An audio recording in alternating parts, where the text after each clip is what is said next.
So while I'm watching episode 1, I'm eagerly awaiting, where is Jesus? When is he coming into the picture? Dallas Jenkins is going to have us wait to the very last minute, which he does.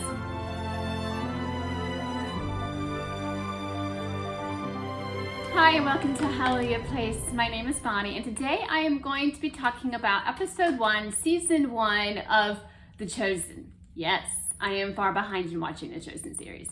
But if you watched my last video, I mentioned how I was going to start watching The Chosen.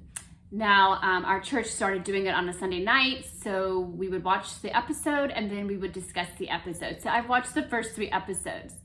And I've been looking on YouTube and I've been looking online, what are people saying about Chosen?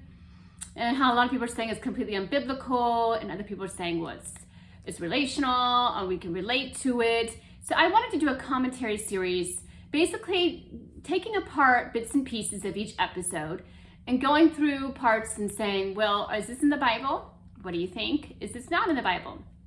And trying to see if some things are historically accurate, if the Jewish customs and traditions are accurate, if what did he say? Did somebody really say this? Did they not really say this? So I just wanted to make a commentary video kind of going over the major parts of each episode, not the little parts of the episode, just the major points of each one. So episode 1, season 1, if you guys can remember that, because you guys are probably, if you're Chosen fans, then you're probably already way past episode 1.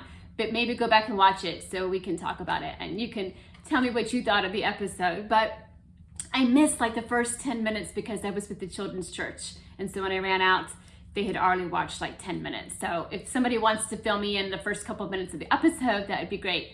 But I think it kind of opens up for me where you see the disciples, 2 of them, but they're not really disciples yet. You see the brothers, Andrew and Simon Peter, who I believe were the first 2 disciples of Jesus. And you see them talking about their fishing and talking about how they're not making enough money and how they're going to owe taxes. You kind of see Matthew. And Matthew looks young. Who thinks that Matthew looks young? I was like, whoa. They really picked a young guy. Well, he looks young to portray Matthew.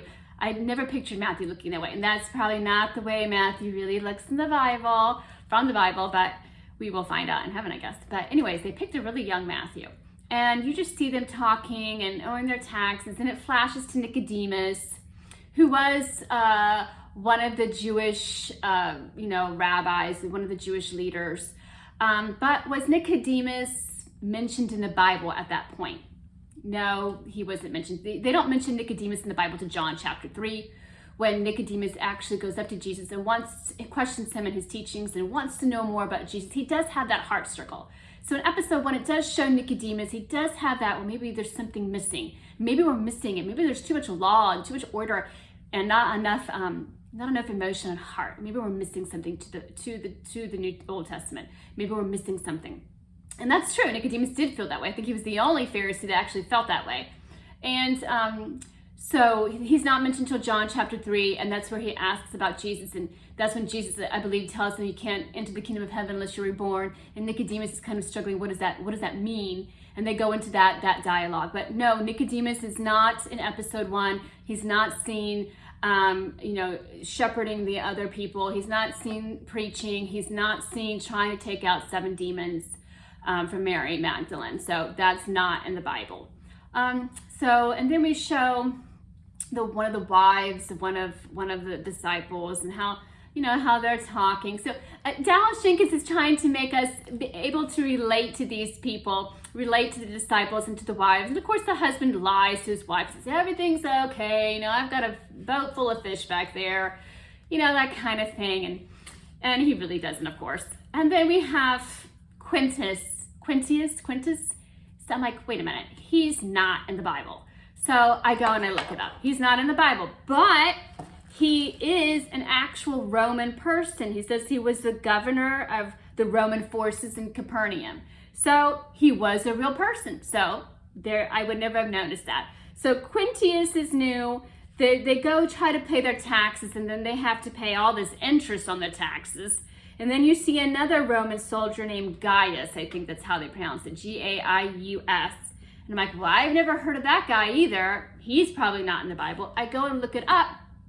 There is a Gaius in the Bible, and it's actually a traveling companion of Paul's.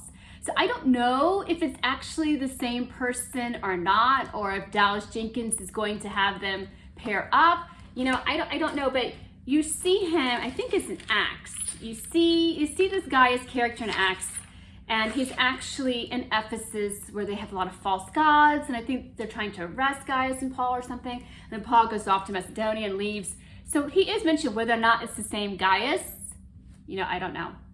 But that disciple thing in the taxes, that's true. You did have to pay taxes. We have to pay taxes. And whether or not they're going to have to give up their fishing boat, I think the fishing boat would have been paid off. I think back in those days, in Jewish traditions and customs, they would leave it passed down to their children. Because it says when Andrew and Simon Peter, I think they were the first disciples, and I think they just left their boat and they left their father and they followed Jesus, is what it says. So whether or not the boat's going to get repoed, I don't really think that's in there. I do like when they're talking or something and somebody's like, I'm going to tell my bed bug friend, or I'm going to tell my bug eating friend about you, kind of thing. And who's the bug eating friend? John the Baptist. So I kind of like that. But other than that, the main character, I think, centers on Mary Magdalene. I think she's the central figure of the episode 1, and I kind of like that she is the number 1 figure. If you look at Mary Magdalene, she's mentioned numerous times in the New Testament. She follows Jesus around while he's performing his miracles. She's there at his crucifixion. She's there at his resurrection. She's there at probably, I think she might be mentioned more than some of the apostles. So I like the fact that she's in there. I didn't realize when I was watching the first episode that she actually had 7 demons in her. I didn't realize that. I know that she was demon possessed. I wasn't aware of the number that was 7. But she was demon possessed. Did Nicodemus in the Bible try to rid her of the demons? No. Did Pharisees? What do you guys think? Do Pharisees actually rid people of demons? So I looked that up, and it says no, because usually it was the disciples, when Jesus gave them that power to go out and cast demons out in his name, that was given to the disciples. Now, I looked it up in Jewish culture. They did have people who were there to perform exorcisms. But Mary Magdalene was said to have 7. And it was said that the Pharisees said that in order for them to go away, the person who would have to cast them out would actually come from Beelzebub, the prince of demons. So in order to cast out these demons, it had to be the prince of demons to do it himself, which we know Jesus is not, and he is the one that cast out the demons. So while I'm watching episode 1, I'm eagerly awaiting, where is Jesus? When is he coming into the picture? Dallas Jenkins is going to have us wait to the very last minute, which he does. So Mary Magdalene, she's demon possessed. It shows her as a little girl, and I think it's her father, and she's got this little doll, and there's this writing on the scroll, and it doesn't really tell you what's written on the scroll. Her father kind of says it, and you see her growing up, and her father dies, and she's left with this little doll, and she eventually becomes demon possessed, and she lives a tortured, horrible life. So back in those days, if you were demon possessed, it was like you were a leper. You couldn't go anywhere, you couldn't do anything, you were tortured, you were weak. The emotional and physical trauma that you experienced being demon possessed was horrendous. So she was demon possessed, that's in the Bible. It shows her going to the tavern, that's not in the Bible, that she's drinking. This is the topic of discussion at our table. What was Mary Magdalene drinking in episode 1, season 1? The men at the table said it's some herbal concoction. And I'm thinking, it's a huge barrel. It's a huge barrel. And the tavern is full of men. And I doubt that all those men there are drinking tea. I seriously doubt it. She's probably drinking wine, which was part of the Jewish custom to drink wine. That is true. But we see her drinking wine. We see her going off. We see her walking, and there's the edge of a cliff, and kind of think maybe she's going to try to throw herself off. That's not in the Bible. None of that's in the Bible. She throws the scroll over, her little piece of paper over. And before that, she gave the doll to the tavern owner. That's not in the Bible. So it makes you seem like it's the end for her. And then she sees a dove. So this is the part of the episode I did not like. Sorry, Dallas Jenkins. Sorry, Chosen fans. I don't like it. She's drinking wine at the tavern. She goes off. She's drinking wine, and then she sees this dove. It kind of made me think that maybe she was hallucinating a little bit. And I'm like, why would he put that in there? True, God can appear to you in whatever form possible. That is true. Doves have been seen in the Bible as messengers. They have been seen as the presence of the Spirit of God. But when she's drinking alcohol, I mean, I don't know. I thumbs down on that scene. So she goes back to she's being tortured and tormented, and there's a scene of a Roman soldier with her, which probably did happen. It was not in the Bible. And then we see her go back into the tavern, and she's gonna get some more wine or whatever it is that she's drinking. And then you see the guy pouring it, and she's about to take it and drink it, and you see a hand on top of her hand. He says, "This is not for you." So the very first words, the character of Jesus in the Dallas Jenkins show that I'm aware of is, "This is not for you." And this is not in the Bible. That's not what he said to Mary Magdalene. We don't really even know what he said to Mary Magdalene. In the Bible, I think he says one sentence to her at the crucifixion. And that's all that I can remember. But he doesn't really say anything to that effect. "This is not for you." And so she looks at him. She doesn't know who he is. And she's like, "Leave me be." And she goes out of the tavern. And of course, he's following her. And she says, "Leave me be, leave me alone." And then he says, Mary of Magdala. And then I'm like, Mary of Magdala? I don't remember hearing that in the Bible. So I look it up. Mary Magdalene was from a place called Magdala. And it was a fishing town in by the Sea of Galilee. So it was where she was from. And of course, when she hears that, she turns back. This guy knows my name. He knows where I'm from. And he goes and she says, "Who are you?" And here is where you see the first sentence that really Jesus says. And he says to her, if I can see it, he says to her, Isaiah 43, verse 1. Now, did Jesus actually say that to Mary Magdalene? No, he does not say that to her. He actually says it to each and every single one of us. And for that, I really like that part. And for that, it was so moving and so touching, because that is what Jesus actually says to each and every single one of us, not just to her. Did he really say it to her in the Bible? No, he didn't say it to her at that point in time, but he says it to us and to every single one of us. And Isaiah 43:1. Let me read it to you really quick. It says, "But now this is what the Lord says. He who created you, he who formed you, fear not, for I have redeemed you.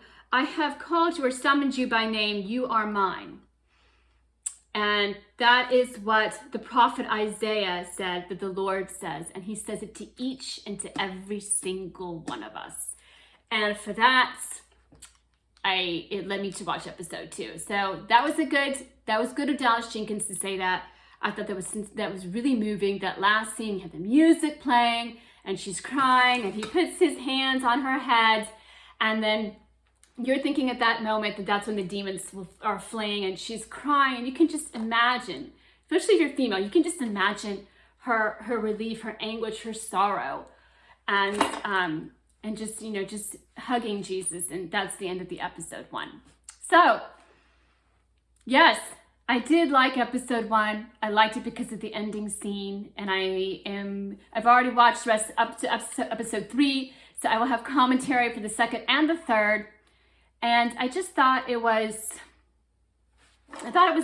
interesting. Now I think if we go back and we pick pieces of it apart, we can. For instance, Lilith is what they call Mary of Magdalene. I'm like, what is Lilith? So I go and I look it up because I like to look everything up. And Lilith is actually a female demon figure of Jewish folklore, a Mesopotamian demon, a night master. And it says it's in Isaiah 34:14, where they mention the night creature. And so they kind of call Mary Magdalene, I guess because she had the 7 demons, that they call her Lilith because of that. But in the Bible, they really don't call her Lilith. But I thought that was actually interesting. And the other part that I thought was interesting was the Red Quarter. She lived in the Red Quarter. What's the Red Quarter? So I look it up, and I guess there's 4 quarters in the old city of Jerusalem, which I didn't know. Red Quarter's not one of them, but they said online that Red Quarters was a place for illicit activity. So I don't know about that, but there are 4 quarters to the old city of Jerusalem. So for those of you who are Jewish and who know more than I do, Please correct me if I'm wrong, but there's the Armenian quarter, there's the Christian quarter, the Jewish quarter, and the Muslim quarter. So there are quarters, and the Old City is broken up into quarters, which is interesting. I could not find the red quarter in the Bible. Is it true in the land of Israel? I don't know. I don't know if it is or not. But that's another thing that I thought was interesting that I wanted to look up. But altogether, I think that it was a good episode. I think when they talk about Shabbat and they talk about that was their Saturday, it was a holy day, no fishing on Shabbat, that kind of thing. If you look it up, it's from Friday sundown to Saturday sundown. It's their sacred day where they eat and they worship and they read the scrolls.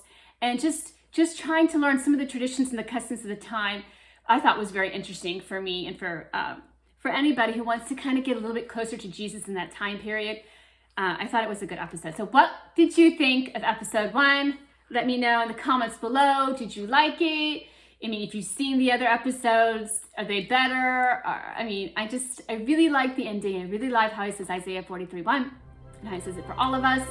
And so yes, good episode 1. I give it a thumbs up. And let me know if you guys have any questions. And take care and God bless. And I'll talk to y'all later.